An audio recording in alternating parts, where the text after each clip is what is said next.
Kuku and Yuru still bickering with each other, he gets an idea to put them on the same team. That very night, Aoi, Kuku and Yuru are sent on the mission in a van where they soon arrive at a camera studio or something. They wonder why the hell they are there, when suddenly a blonde man sneaks up on them with a really hot secretary and starts talking. He tells Aoi that this is where they will have to start working and asks whether he knows anything about these tech hubs. Aoi is confused and asks who the hell is he. That's when the blondie reveals that he is none other than Zaki himself in a disguise. Since he sticks out too much in his monk clothes, he then was about to start explaining the mission to them, when suddenly a group of 3 young women approach Zaki and start calling him handsome and tall. Zaki is a little surprised and overwhelmed as they start asking his number and offer to go on a dinner date. Zaki tries to mumble that he is a monk who has sworn off the materialistic things on earth. But some materialistic things can never change, as he observes the big juicy personalities of the girls and melts while the girls manage to take him off for dinner and some cardio later. Aoi thinks about how some people are dying of thirst while others are drowning in a river from the Himalayas. The hot secretary named Kiko that arrived with Zaki realizes that she will have to deal with everything now and tells the students to listen very carefully. She claims that they started picking up signals of spirits about an hour ago from the pig camera building where one customer was badly injured.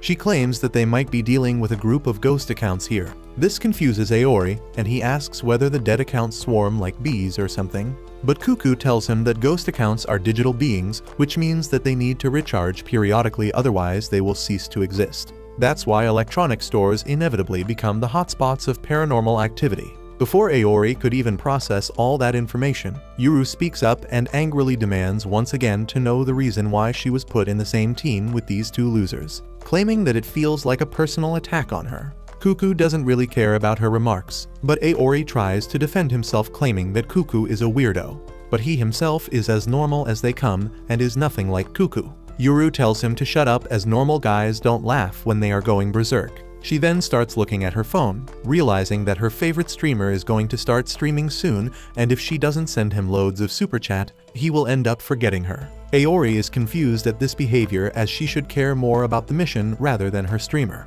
Yuru tells him to shut his bunghole, as she never even wanted to be an exorcist in the first place. But Kiko cuts her out, telling them all to focus on the mission. She tells them that their mission will be to get rid of all the spirits inside the building, and informs them that they have already removed all the customers and employees, so that shouldn't be a problem. Moreover, according to their data, only low-level accounts are inside the building right now, so they shouldn't have any issues dealing with them, but tells them to stay alert and watch their backs at all times. Soon they enter the storefront, which is completely deserted. Aoi feels weird, as he has never seen an electronics store so empty. But Yuru tells him to keep up, as she would like to end this farce as soon as possible and go back home. Aoi feels a little jumpy and nervous, so he tells Yuru to be more careful and less nonchalant. But before he could complete his sentence, a ghost appears behind Yuru and tries to touch her. Aoi's voice gets stuck in his throat out of panic, but Yuru doesn't even skip a beat and easily sidesteps the attack before taking her phone out and activates her special ability, which changes her hand into a weird, scary-looking gun. She immediately uses it to shoot a gooey thing at the spirit, which gets caught in the gummy substance and gets stuck in place. Aoi is impressed to see such a weird ability, but Kuku tells him to not get too close to her, as she is a certified stalker. He claims that she is a fangirl of some K-pop band group and is in a parasocial relationship with one of the members. He claims that she follows him at every single place, likes all of his pictures, zooms in on them to find every minor detail, which gives her an idea about where that person is, and she even checks the reflections in his eye to make sure that there is no woman around him. She also has countless accounts that she made in order to bypass the ID bans she kept getting for being creepy. Kuku tells him not to get too friendly with her, as she is a delusional, extra clingy piece of shit. Yuru hears all this and tells them not to call the guy she loves just a K-pop member. She claims that his name is Kirihiro, and she is not a stalker in a parasocial relationship. Her love is the purest form of love there is, and no one can come in between them.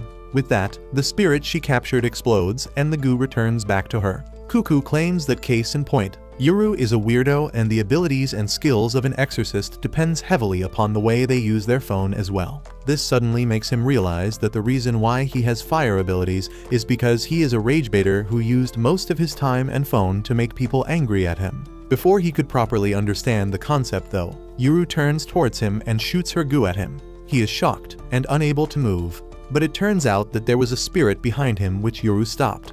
And without a single word, Cuckoo also jumps in with his hammer, destroying that ghost, after which they stand back to back, ready to face the ghosts. Aori is shocked as just moments ago both Cuckoo and Yuru were at each other's throats, but suddenly they are moving with such synergy that it looks like they are the best of friends. The moment he sees them destroying a bunch of ghosts makes him realize that these two must have done the same thing thousands of times. And after working together as a team for so long, they don't have to think about the other person's movements or position anymore. That's when he realizes why teamwork is so important in this profession. Suddenly, a ghost appears behind Yuru and Cuckoo, so without hesitation, Aori jumps in between them, missing them by inches, and grabs his flame, destroying the spirit in an instant. He turns around to them smiling, claiming that he knows what teamwork is. But instead of getting praised, they tell him to be more careful as he could have easily killed them with his ability. While they were bickering about that, a couple of thieves seem to have broken into the store and are quickly stealing everything they can, thinking that they have hit it big since there is not a single soul in the store right now. But while they were busy putting everything they can into a bag, one of the bald thief gets yeeted by a ghost, and when the other thief looks up, he is horrified to see a giant ghost who has the baldy in its long nailed hand. Back in the other part of the store, Yuru complains about how she never wanted to be an exorcist, since she is a lover not a fighter. But she had no choice, as this was the only thing that she was good at. Moreover, she also needs money to support her weird dedication of sending a bunch of super chats to her favorite streamer, which leaves her no choice but to take up these dangerous jobs no matter how lame they are. She continues to use her goo gun to stop and bind every single ghost in her way, while Cuckoo uses his hammer to destroy them one by one. As he screams at Aori to stop yapping and get to work, Yuru starts getting mad at Cuckoo once again, claiming that she is not compatible with any of the attack-type exorcist, and amongst them she finds Cuckoo especially annoying. Even while they were arguing, they don't miss a single beat and destroy another ghost with ease. That's when Yuru turns towards Aori and tells him that even though Cuckoo is a piece of shit, his abilities are top-notch as an attack-type exorcist, which means that they don't need any more of them in the class, especially a blue flame-wielding one. Soon enough, they reach the final floor of the building, where they immediately find the two thieves dead, hanging from the ceiling. Aori is shocked, but Yuru soon spots the spirit and attacks her with her goo, while Cuckoo runs at it and smacks it with his hammer. To their surprise though, the spirit doesn't even get a scratch and turns around before telling them to piss off, as she was just decorating a doll she had. Cuckoo immediately realizes that something is wrong, and this is not a normal spirit. He realizes that they were only expecting low-level spirits and are not ready for a spirit of this grade, so he tells Yuru to back off, claiming that they need to leave immediately. But Yuru refuses, thinking that she has already captured the spirit, so it's only a matter of time till they exorcise it. But she completely underestimated the strength of the enemy, as the spirit easily breaks through the goo and manages to snatch Yuru from the ground, bringing her close to its face, claiming that she is going to make Yuru beautiful as well. Cuckoo immediately rushes at it with his hammer and strikes the spirit with all his might. But the spirit immediately heals and smacks Cuckoo away in an instant. When the dust clears, Aori finds Cuckoo lying on a teddy bear. He immediately asks what the hell is happening and why this ghost is so strong. Cuckoo tells him that some of the ghost accounts can have special abilities known as curses. This ghost account seems to be a cursed one, which doesn't come under the category of a low-level spirit. He claims that this spirit is definitely either a mid or a high-level ghost account, and usually they would for a special team and formulate a plan before sending the team to finish the account. But right now they have nothing, and if it keeps going on like this, very soon all three of them would be dead. Aori turns his gaze towards the struggling Yuru, who gets her arms snapped like a twig, and her screams die out when the ghost slams her into the ground, knocking her out. Cuckoo tells Aori to run, as he will only be a distraction at this point. The ghost starts squeezing Yuru's head in, so Cuckoo uses his hammer attack to try and stop it. But her regeneration power is too high and it doesn't affect her. Just then, Aori throws a teddy bear covered with demon flames and hits the ghost in the arm, causing her to drop Yuru. Cuckoo catches her and they all immediately start running away. They quickly hide on the lower floors when Cuckoo notices something and grabs Aori's arm, which was still burning with the demon flame. Aori gets horrified as he has seen what it does to the living people, but nothing happens to Cuckoo. He claims that if his theory is correct, the effects of the demon flame have been reversed since a human is wielding it, making it completely harmless to humans while fatal to the demons. He points at the giant ghost whose hand still hasn't healed from Aori's attack. They formulate a plan where Aori attacks the ghost from behind, causing an open wound that doesn't regenerate, and Cuckoo follows it up by spamming his hammer at it, causing a ton of damage. Angry, the ghost becomes a Beyblade, flinging Aori into the wall. The ghost soon corners them, but instead of feeling scared, Aori feels adrenaline building up in him, and he starts getting excited for the fight. He flings another fiery teddy at the ghost, but it dodges and grabs Aori out of position. She would have finished him then and there if not for Yuru, who gets up and shoots her goo at the ghost. Angry that her stream is already started, she tells the others to finish it off quickly as she has a streak of being the first super chat to Kuraha. Aori and Cuckoo immediately get to work, smacking the hell out of the ghost account who tries to break free of the goo.